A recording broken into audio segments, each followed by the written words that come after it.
Assalamualaikum warahmatullahi wabarakatuh. Kami, mahasiswa Akademi Farmasi Putra Indonesia Malang, akan mempresentasikan tentang uji prasyarat statistika inferensial yang meliputi uji homogenitas dan uji normalitas. Berikut anggota kelompok 2. Yang pertama ada Rizky Alfa Krismaningrum, yang kedua ada Acep Baskara Satria Bastian, yang ketiga Auril Alfrida, dan yang terakhir ada saya, Gifty Ilarogi.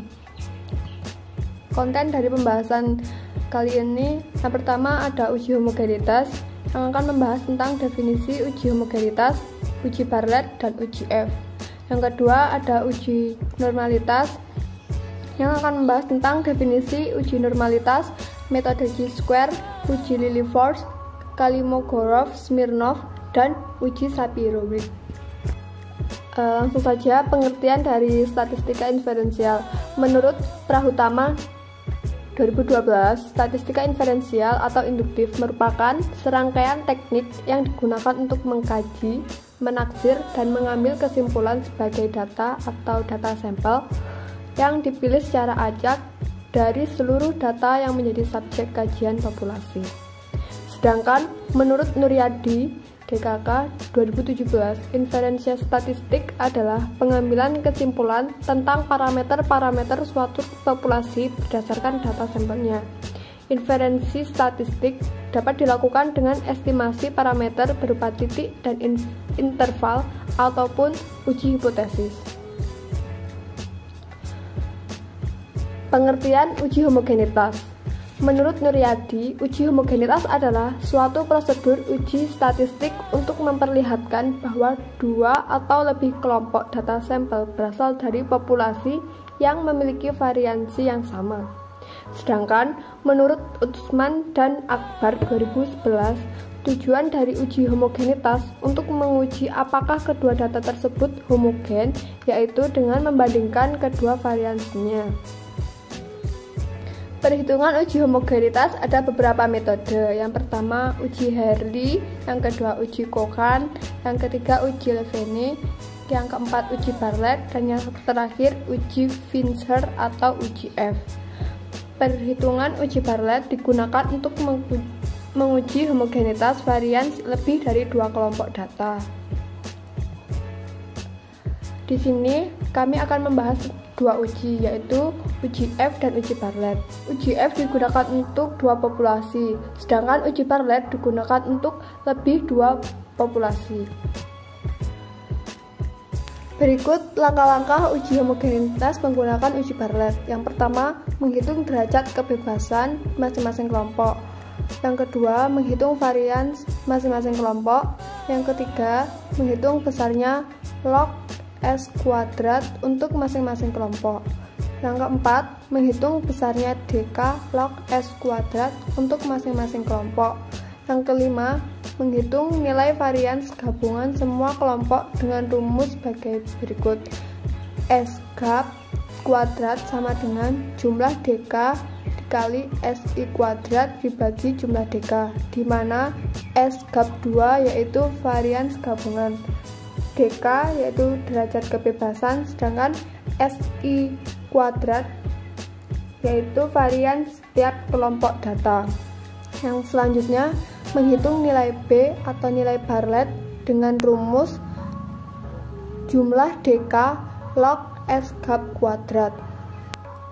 Berikutnya, langkah yang ketujuh, menghitung nilai Chi kuadrat dengan rumus sebagai berikut. Chi kuadrat sama dengan on 10 dikali B min jumlah DK log SI kuadrat, di mana SI kuadrat sama dengan varian setiap kelompok data. DKI sama dengan N-1 sama dengan derajat kebebasan tiap kelompok. B sama dengan nilai Bartlett. Ln 10 sama dengan 2,3026. Nilai tersebut sudah mutlak. Langkah yang selanjutnya, setelah nilai Chi kuadrat hitung diperoleh, maka nilai Chi kuadrat tersebut dibandingkan dengan Chi kuadrat tabel. Kriteria homogen ditentukan jika Chi kuadrat hitung lebih kecil Chi kuadrat tabel. Hipotesis pengujian H0. varians populasi pertama sama dengan varians populasi kedua sama dengan varians populasi ketiga sampai dengan varians populasi terakhir. HA paling sedikit salah satu tanda tidak sama. Kriteria pengujian jika X hitung kuadrat lebih kecil X tabel kuadrat, maka diterima HO. Berikut contoh soal uji Bartlett. Diambil data pertumbuhan berat badan anak 4 jenis makanan. Data hasil pengamatannya sebagai berikut. Dengan variansi yang sudah ditentukan, S1 atau variansi populasi pertama sama dengan 29,3, variansi populasi kedua sama dengan 21,5, variansi populasi ketiga sama dengan 35,7, variansi populasi keempat sama dengan 20,7. Untuk penyelesaiannya, yang pertama hipotesis H0 variansi populasi pertama sama dengan variansi populasi kedua sama dengan variansi populasi ketiga sama dengan populasi variansi keempat. H1 variansi populasi pertama tidak sama dengan variansi populasi kedua tidak sama dengan variansi populasi ketiga tidak sama dengan variansi populasi keempat. Yang kedua, nilai alfa sama dengan level signifikansi sama dengan 5% sama dengan 0,05. Yang ketiga, untuk mempermudah perhitungan, satuan-satuan yang diperlukan uji Bartlett lebih dahulu baik disusun dalam sebuah tabel sebagai berikut, seperti tabel yang ada di samping. Selanjutnya, menghitung variansi gabungan dengan rumus S gab kuadrat sama dengan jumlah DK dikali SI kuadrat dibagi jumlah DK. Lalu dimasukkan angkanya. S kuadrat sama dengan 4-nya ini 4 dikali 29,3, 4-nya nilai DK dan 29,3 itu nilai dari SI yang pertama tadi, SI variansi populasi pertama.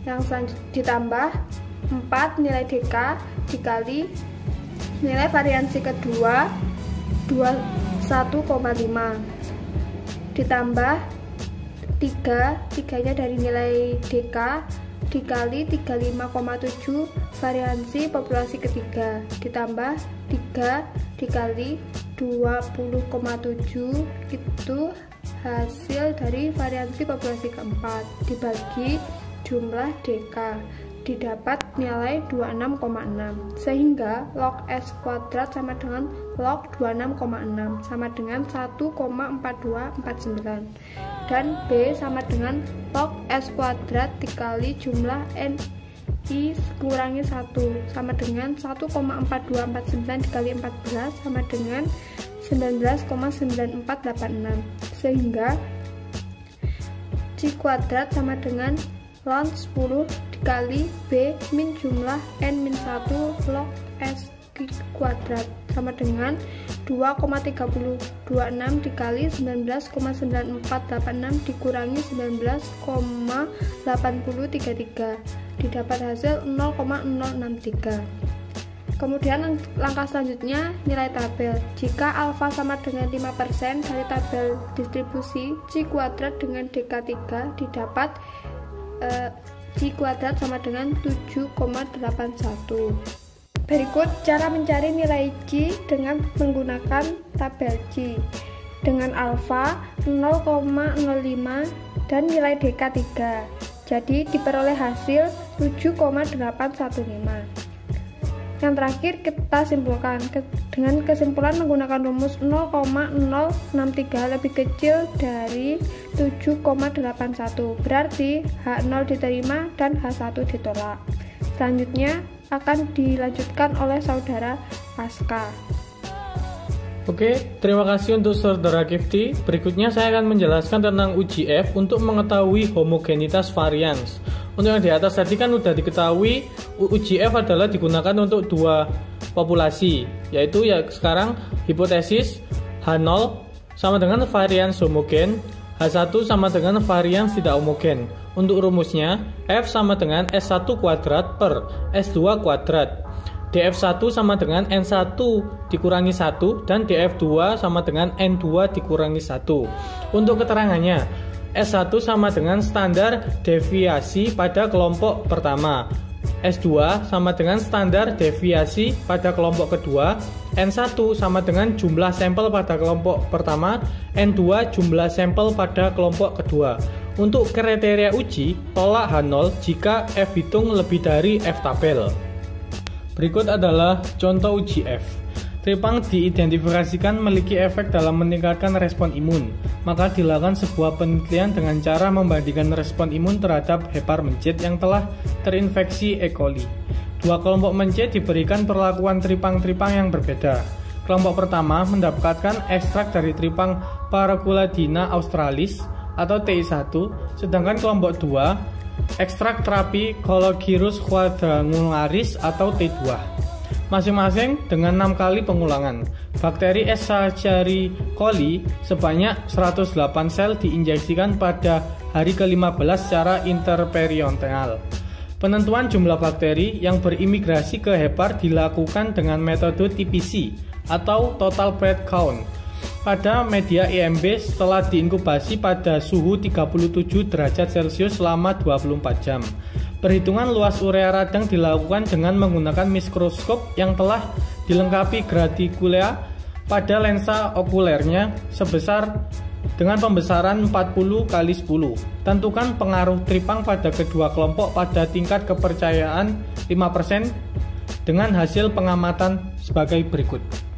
Berikut adalah penyajian data dari contoh di atas. Untuk pengulangannya itu sebanyak 6 kali. Jadi dibagi dua tadi. Yang pertama itu kelompok Paraculadina australis dan yang kedua Coleogyros quadrangularis. Gimana caranya? Yang pertama kita itu harus mencari rata-rata TI1 dan TI2. Terus kita mencari standar deviasi TI1 dan TI2. Ini untuk penyelesaian dari kelompok Paraculadina australis. Yang pertama hipotesis H0 varians antar kelompok sama, H1 varians antar kelompok berbeda. Yang kedua taraf signifikan alfa sama dengan 5%. Yang keempat ini rumusnya yang tadi, F sama dengan S1 kuadrat per S2 kuadrat. S itu apa? Standar deviasi. Didapatkan standar deviasi pertama 581,9. Yang kedua standar deviasi yang kedua 150,5.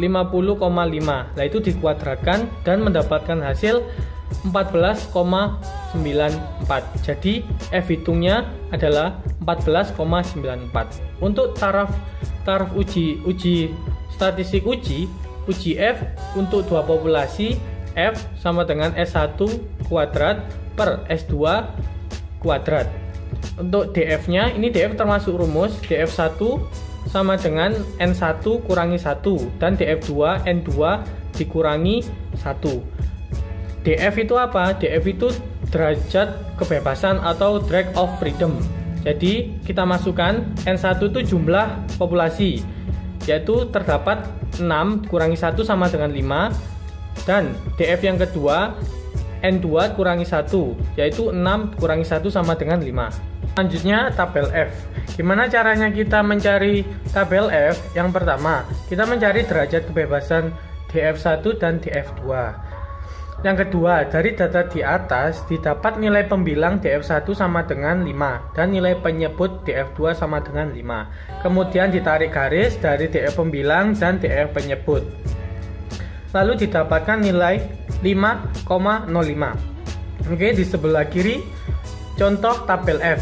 Yang paling atas garis horizontal itu ada V1 sama dengan DK pembilang, didapat 5.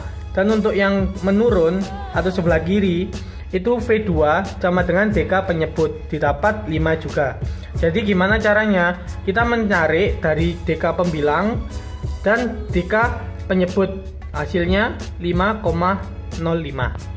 Selanjutnya kriteria uji. Kriteria uji tolak H0 jika F hitung lebih besar dari F tabel. Jadi kita kan tadi udah mencari F hitung dan F tabel. Didapat F hitung sama dengan 14,94 dan F tabel sama dengan 5,05. Kesimpulannya, F hitung 14,94 lebih besar dari F tabel, yaitu 5,05. Maka HU gagal ditolak dan kedua kelompok sampel memiliki varian yang sama atau homogen. Yang kedua ada uji normalitas. Menurut Nuryadi DKK 2017, uji normalitas adalah suatu prosedur yang digunakan untuk mengetahui apakah data berasal dari populasi yang terdistribusi normal atau berada dalam sebaran normal. Tujuan uji normalitas untuk mengukur data berskala ordinal, interval, ataupun rasio. Selain itu juga digunakan untuk mengetahui apakah data yang diperoleh terdistribusi normal atau tidak.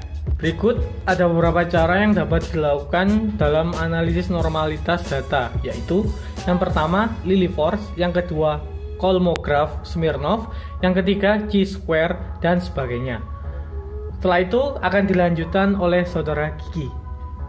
Untuk uji normalitas, yang pertama kita menggunakan metode chi-square atau X-2, menggunakan pendekatan penjumlahan penyimpangan data observasi tiap kelas dengan nilai yang diharapkan. Kemudian persyaratan metode chi-square atau uji goodness of fit distribusi normal, yaitu yang pertama, data tersusun berkelompok atau dikelompokkan dalam tabel distribusi frekuensi. Yang kedua, cocok untuk data dengan banyak angka besar n lebih dari 30. Kemudian yang ketiga, setiap sel harus terisi, yang kurang dari 5 digabungkan. Kemudian di sini ada rumus dari metode chi-square, yaitu X-2 sama dengan jumlah dalam kurung OI dikurangi EI tutup kurung dibagi EI. Kemudian di sini ada keterangan, yaitu X-2 sama dengan nilai X-2, OI nilai observasi, EI nilai expected atau harapan, luasan interval kelas berdasarkan tabel normal dikalikan N atau total frekuensi atau Pi kali N. Kemudian N yaitu sama dengan banyaknya angka pada data atau total frekuensi. Berikut contoh dari metode chi-square. Suatu survei dilakukan untuk melihat apakah perbedaan proporsi hipertensi antara penduduk kota dengan desa. Wilayah kota yang terpilih adalah Jakarta Pusat dan Kabupaten Cianjur. Sebanyak 410 penduduk Jakarta Pusat dipilih dengan random, ada 62 orang atau 15,1% yang hipertensi. Sedangkan dari 414 penduduk Cianjur dipilih secara random, ada 46 orang atau 11,1% yang hipertensi. Buktikan secara statistik apakah ada perbedaan proporsi hipertensi antara penduduk Jakarta Pusat dengan Cianjur pada alfa sama dengan 5%. Penyelesaian. 1. Hipotesis. H0 sama dengan tidak ada perbedaan proporsi hipertensi antara penduduk Jakarta dengan Cianjur. H1 sama dengan ada perbedaan proporsi hipertensi antara penduduk Jakarta dengan Cianjur. 2. Taraf signifikan alfa sama dengan 5%. Berikut datanya. Ketiga, yaitu tentukan nilai observasi atau O dan ekspektasi atau E. X-2 sama dengan Z, buka kurung O, kurangi E, tutup kurung pangkat 2 per E. E sama dengan total baris kali total kolom per gen total. O1 sama dengan 62. E1 sama dengan 410 kali 108 dibagi 824 sama dengan 53,37. 62 didapat dari warga yang terkena hipertensi di daerah Jakarta. 410 didapat dari jumlah orang yang terkena hipertensi dan tidak hipertensi di daerah Jakarta. 108 didapat dari jumlah orang yang terkena hipertensi dari kota Jakarta sama Cianjur. 824 didapat dari jumlah warga kota Jakarta sama Cianjur. 4 yaitu menentukan chi-square atau X-2. Data yang sudah dihitung tadi dimasukkan dalam tabel tersebut. Untuk menentukan chi-square kita menggunakan rumus dalam kurung O atau observasi dikurangi E atau ekspektasi tutup kurung pangkat 2 dibagi E atau ekspektasi. Hasilnya sebagai berikut. Hasil tersebut kita jumlahkan dengan hasil X pangkat 2, yaitu hasilnya 2,91. Jadi nilai X pangkat 2 yang dihitung adalah 2,91. Kelima, menentukan DF. Tabel 2 kali 2, maka DF sama dengan 2 dikurangi 1 dikali 2 dikurangi 1. Alfa sama dengan 0,05. Jadi dari tabel di samping pada DF1 dan alfa sama dengan 0,05 diperoleh nilai tabel 3,841. Yang keenam yaitu keputusan statistik. Bila nilai hitung lebih kecil dari nilai tabel, maka H0 gagal ditolak. Sebaliknya, bila nilai hitung lebih besar atau sama dengan nilai tabel, H0 ditolak. Tabel hitung sama dengan 2,91. Nilai tabel sama dengan 3,841. Dari perhitungan di atas menunjukkan bahwa X pangkat 2 hitung kurang dari X pangkat 2 tabel, sehingga H0 gagal ditolak. Kemudian yang ketujuh yaitu kesimpulan. Kesimpulannya, tidak ada perbedaan yang bermakna proporsi hipertensi antara penduduk kota dan desa. Dua yaitu uji Lilliefors. Menggunakan data dasar yang belum diolah dalam tabel distribusi frekuensi. Data ditransformasi dalam nilai Z untuk dapat dihitung luasan kurva normal sebagai probabilitas kumulatif normal. Probabilitas dicari bedanya dengan probabilitas kumulatif empirik Savitri 2020.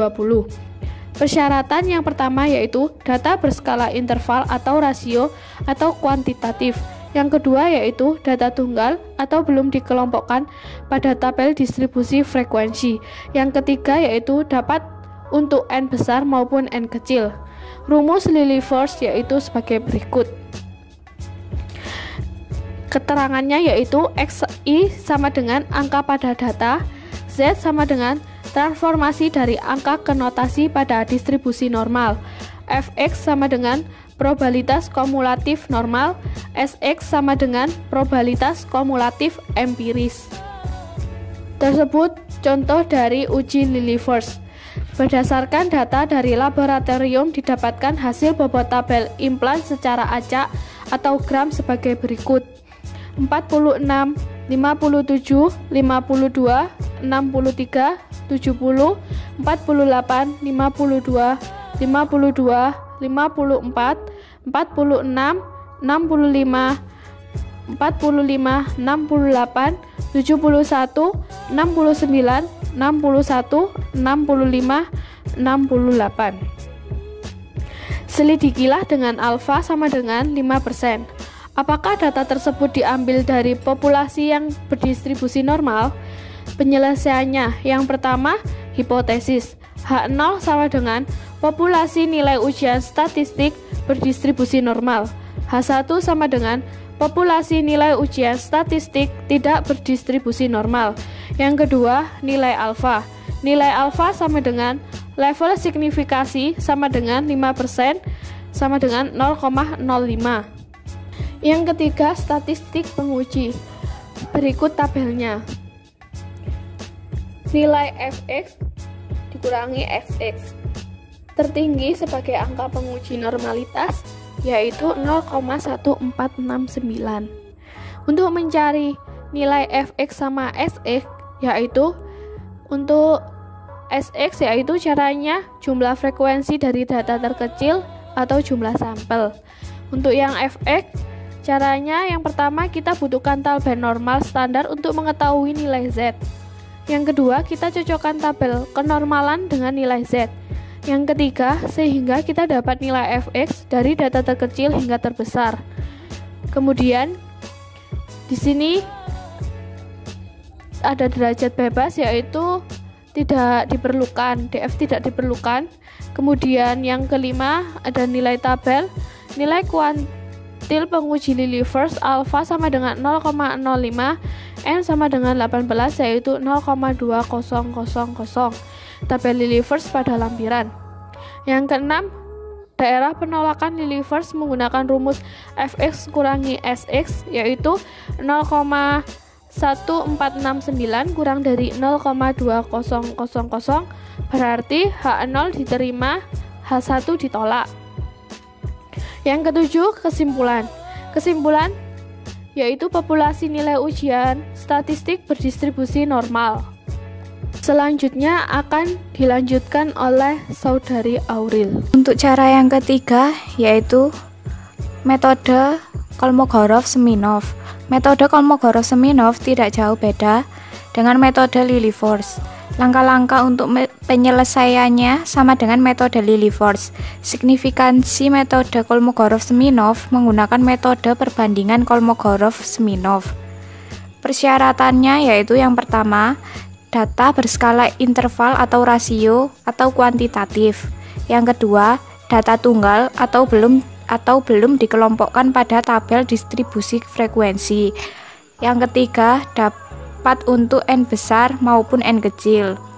Untuk rumusnya dapat dilihat pada tabel berikut.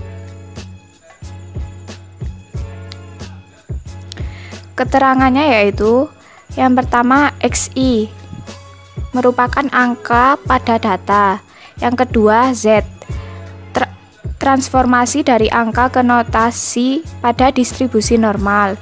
Untuk FT yaitu probabilitas kumulatif normal, sedangkan Fs probabilitas kumulatif empiris. Untuk contohnya, suatu penelitian tentang berat badan mahasiswa yang mengikuti pelatihan kebugaran fisik atau jasmani dengan sampel sebanyak 27 orang diambil secara random. Didapatkan data sebagai berikut.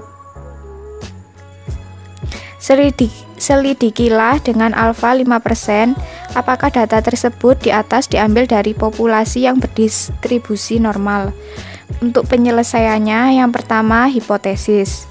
H0, populasi nilai ujian statistik berdistribusi normal. H1, populasi nilai ujian statistik tidak berdistribusi normal. Untuk yang kedua, nilai alfa atau level signifikansi 5% atau 0,05. Yang selanjutnya, statistik penguji. Untuk XI, kita urutkan data yang di atas, mulai dari data yang terkecil sampai data yang terbesar. Untuk mencari nilai Z, kita gunakan rumus XI min X bar per standar deviasi sehingga didapatkan data pada tabel tersebut. Untuk FT atau probabilitas kumulatif normal kita dapatkan dengan cara jumlah frekuensi dari data terkecil dikurangi jumlah sampel. Untuk yang Fs atau probabilitas kumulatif empiris kita temukan dengan cara yang pertama, kita butuhkan tabel normal standar untuk mengetahui nilai Z. Yang kedua, kita cocokkan tabel kenormalan dengan nilai Z. Yang ketiga, sehingga kita dapatkan nilai Fx dari data terkecil hingga yang terbesar. Untuk selanjutnya, untuk mengetahui nilai Kolmogorov-Smirnov, kita gunakan rumus Ft dikurangi Fs sehingga didapatkan data sebagai berikut. Untuk derajat bebas, df tidak diperlukan. Selanjutnya kita cari nilai tabel Kolmogorov. Di sini kita gunakan alfa 0,05 dan nilai jumlahnya 27. Didapatkan 0,254. Itu kita lihat dari tabel di bawahnya, yaitu tabel Kolmogorov-Smirnov. Sehingga kesimpulannya 0,1440 didapatkan dari nilai Kolmogorov yang sering muncul, kurang dari 0,2540 berarti H0 diterima dan HA ditolak. Untuk metode yang terakhir yaitu uji Shapiro-Wilk adalah sebuah metode atau rumus perhitungan sebaran data yang dibuat oleh Shapiro dan Wilk.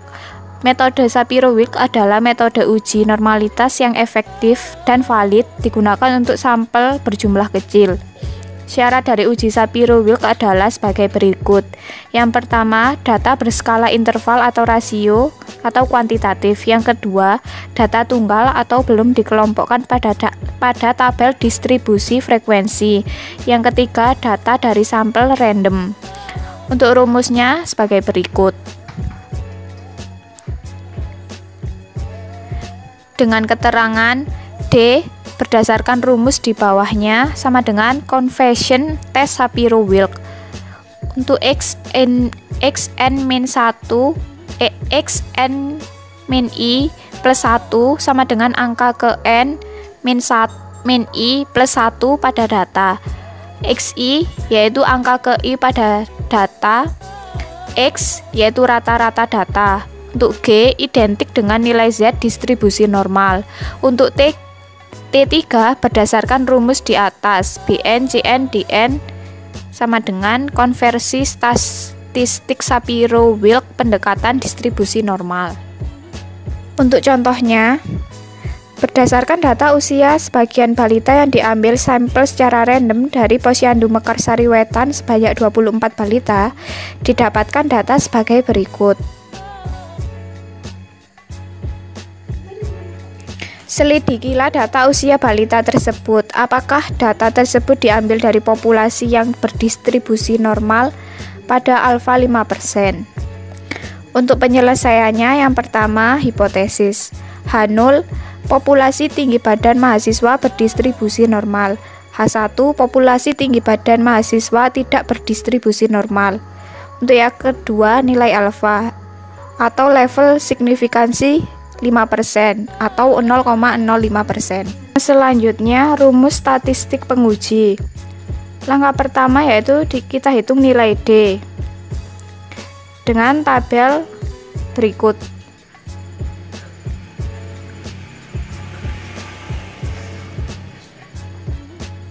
Selanjutnya, kita hitung nilai T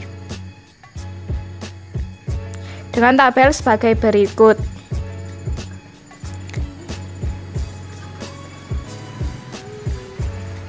Sehingga hasil yang didapat yaitu 0,9391.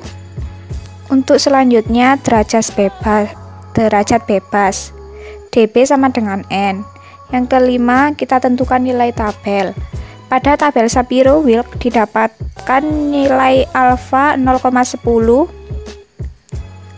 yaitu 0,930. Untuk nilai alfa 0,50 yaitu 0,963. Kita cocokkan pada tabel berikut.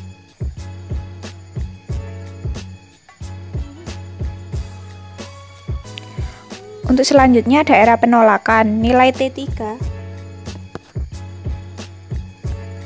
terletak di antara 0,930 dan 0,963 atau nilai P hitung terletak di antara 0,10 dan 0,50.